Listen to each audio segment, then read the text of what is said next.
prospecting tip actually, and this is a tactic, okay, that I have used over and over and over and over. And before I get into it, let me just share with you why I look for things such as this strategy. I think, one of the best things about network marketing is that it's so easy to get involved with. You don't need a degree, you don't need certification, you don't need, any training. You just join. Well, that's also the problem.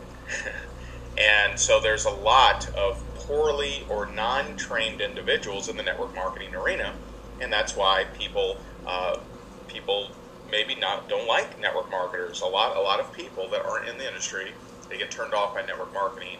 And it actually, to be very clear, it's not network marketing that they're turned off by, it's network marketers. And so my goal is to constantly, through video, blogs, etc., to constantly retrain and train the network marketing industry to know that we have the key.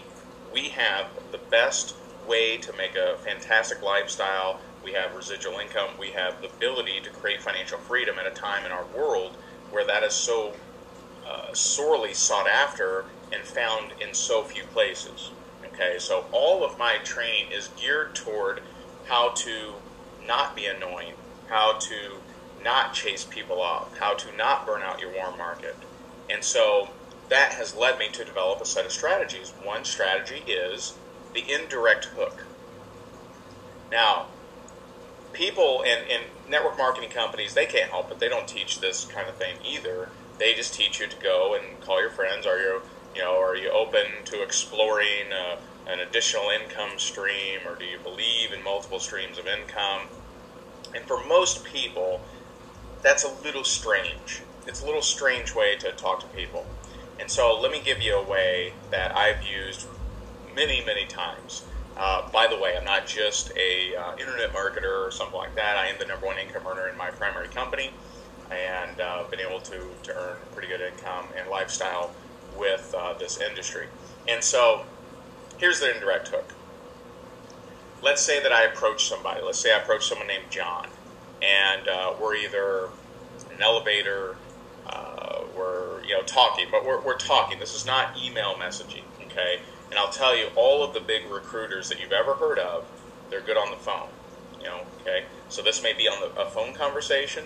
This may be in person. And so I asked John, what is it that you do? John says he does real estate. Awesome. John, how long have you been in real estate? And he tells me, is that something, has the economy affected the type of real estate that you do? Or, are you, in a different kind of realm than that? Does it not affect you? And I listen.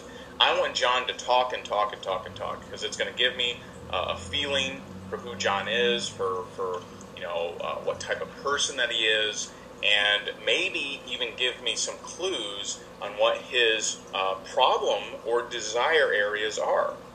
You see, there is no one way to pitch your business. You want to listen. You want to listen to people. People appreciate being listened to.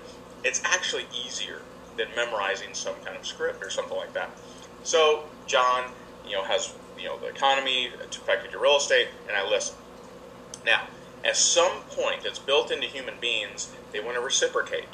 If you've listened to them when their spouse won't, their kids won't, their boss doesn't, no one else around them, listens to them, and you listen to it, they want to reciprocate.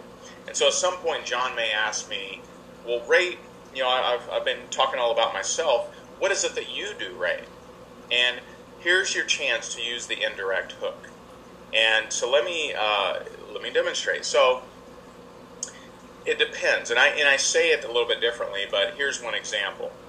Well, John, I teach people how to make money from home using the internet. Now, John, when you were talking about real estate, do you mainly deal in higher-end properties or lower-end properties? Notice what I did. I threw some bait out there in a non-salesy way. Now, what do most rookie network marketers do because they've never been trained? If someone asks you what you do, they say, I do this product, or I help people feel healthy while making an income. And then they stop because they're waiting for the person to act. They're baiting, it's just a different sort of baiting. kind of awkward. It's very clear what you're doing. But when you use an indirect hook, when you say, I actually teach people how to make money from home using the internet. Now, John, when it comes to real estate, do you mainly deal on stuff on the water, or do you deal in other things, and how long have you been doing it, etc. So you're throwing a little bait out there, then you're asking a follow-up question to whatever John has been discussing. That's the indirect hook. Now, that will never burn out any prospect you ever talk to. No one will ever be like, oh, I can't believe he said that. Because it looks as if you said it nonchalantly, and you actually didn't say it in hope of them responding. Now, that's a very, it's like a razor-sharp method for generating power. You see, when you don't need somebody to sign up, you're very powerful. So use the indirect hook, and you can use it with any kind of company. I would suggest, unless you know more about the person, okay, unless you know that they want to lose weight or collect gold and silver or whatever, unless you know more about the person, I would suggest keeping it more generic, okay, such as I teach people how to make money from home using the internet, or I teach people how to create an additional part-time income from home, something like that, okay, so that gives them the hook. So there's your MLM prospecting tip for today. This is Ray Higdon.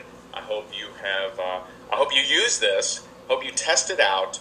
I can tell you it will make you look more powerful and more attractive. So thank you guys. Bye-bye.